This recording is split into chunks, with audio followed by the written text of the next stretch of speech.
This is not a drill. What's unfolding in Iran over the next 24 hours could change everything. You may think you know the story, but here's the twist. Iran's actions are signaling a deadline, not a possibility, and the world may be on the edge of something far more dangerous than we've been told. Stick with me. You'll want to know what happens next. This is the point where things get real. Right now, Iran isn't just bracing for conflict. It's already on the edge. Multiple intelligence sources and breaking reports are pointing to a devastating shift. The unthinkable is being whispered. The IRGC, Iran's most powerful military force, may have been dealt a blow that no one saw coming. If it's true, it's more than a symbolic loss. It's a game changer, and it could signal a dangerous new phase inside Iran. What happens if this escalates? Will the country be torn apart, or is something far more catastrophic about to unfold across the region? Here's the claim that's shaking Iran to its core. A Kurdish militant group, PKK, is saying they've destroyed an IRGC headquarters in Kerman Shaw. It's a bold statement, and it's already sending shockwaves. The group is framing it as a revenge attack, claiming to avenge their fallen comrades. But don't miss this. It's not just about payback. This is a message, a clear sign that Iran's internal stability is crumbling faster than anyone expected. And here's where it gets interesting. If this is true, it's not just another protest. This is an organized, armed resistance. It's a challenge to the regime's grip on power, and it's escalating fast. What's happening inside Iran right now could change the entire region in a matter of hours. Now, let's look at how quickly this is escalating. We've seen this before in history, where a single strike, a single event sparks a chain reaction. But this is different. This isn't just another protest or skirmish. The IRGC, created to protect the regime from both internal and external threats, has been hit hard, maybe harder than anyone ever thought possible. If this claim holds, it's a devastating blow to the regime's narrative, one that says the IRGC is untouchable. And here's the kicker. Once a government starts facing armed resistance at this scale, it's not just a matter of quelling dissent anymore.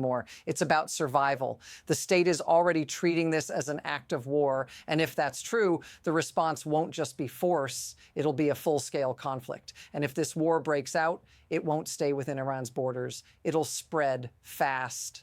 Here's where things get even darker. We're not just dealing with a single attack anymore. This is part of a larger, more terrifying pattern. The Iranian regime is on the defensive, and the signs are everywhere. In fact, it's being reported that the IRGC has already mobilized tens of thousands of troops to respond to this attack. Tens of thousands. This isn't just a minor skirmish. It's a full-scale mobilization. But here's the contradiction. The regime is using military force to suppress an uprising it can't control, while trying to hold on to the very thing it built its power on, fear. And that's where the stakes change. A country with a military that powerful shouldn't be fighting for control within its own borders, but Iran is. And if this attack is what it takes to shake the regime, then what comes next could be even worse than anyone is preparing for. This isn't just a military reaction. It's a signal that something inside Iran is breaking down. And when that happens, all bets are off. And it doesn't stop there. Just when you think it can't get worse, it does. First, there's the claim about armed Kurdish factions working alongside national unrest. Then there's the unverified but highly disturbing report from Israeli journalist Tamir Morag, suggesting that foreign powers might be arming protesters in Iran. If this is true, it changes everything. The Iranian government has already framed its narrative, blaming external actors. But now, with all these pieces converging, the question is, how much of this is true? What happens if these reports are confirmed? Could foreign involvement be the final spark for an even wider conflict? What if this is only the beginning of a wave of violence that sweeps across the region? The pressure is mounting. And as the pieces fall into place, the stakes keep rising. Now, let's shift gears for a moment. This isn't just a geopolitical game. This is real life. For millions of ordinary people in Iran, this isn't about politics. It's about survival. Imagine the tension in the streets, the fear, the uncertainty. Every protest, every clash with security forces could be your last. And it's not just about armed resistance.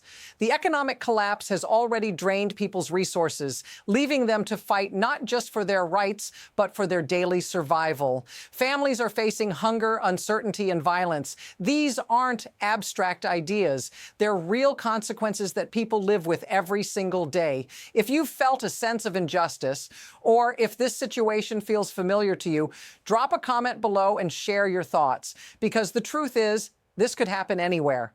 The question is, what happens when the state turns on its own people?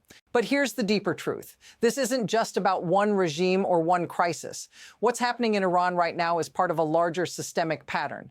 It's about power, how it's maintained, how it's threatened, and how it can unravel. The Iranian government is fighting not just against its people, but against a system that's starting to break down under pressure. The fear, the censorship, the violence, they're all part of the machinery that keeps the status quo intact. But here's the twist. When the system feels threatened, it doesn't just use force. It uses spectacle, fear, and propaganda to hold control. And that's where it gets even more dangerous. The Iranian regime knows that if it can control the narrative, if it can convince its people that this unrest is being manipulated from the outside, it can justify its harsh measures and rally support for its survival. But the question is, will that work? Can a government maintain power by simply controlling the story? Or will the cracks continue to widen? So what happens next? Right now, there are two paths forward, and neither is a clean solution. One path could lead to full-scale military action, an all-out war with both internal and external fronts escalating fast. If the U.S. strikes, if the Iranian regime continues to push back with increasing violence, we could be looking at a rapid collapse of order. On the other hand, there's a chance, though it's slim, that the sheer scale of this unrest could force some kind of negotiation or compromise. But that would require the regime to let go of its iron grip, something it's shown no sign of doing. This moment is critical. In the next 24 hours, decisions will be made that could send shockwaves across the region and beyond.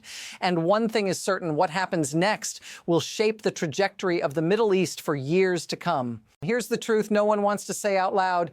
Everything happening in Iran right now is a signal, an early warning of something far bigger. This isn't just about one attack, one protest, or one regime. It's about the system as a whole unraveling.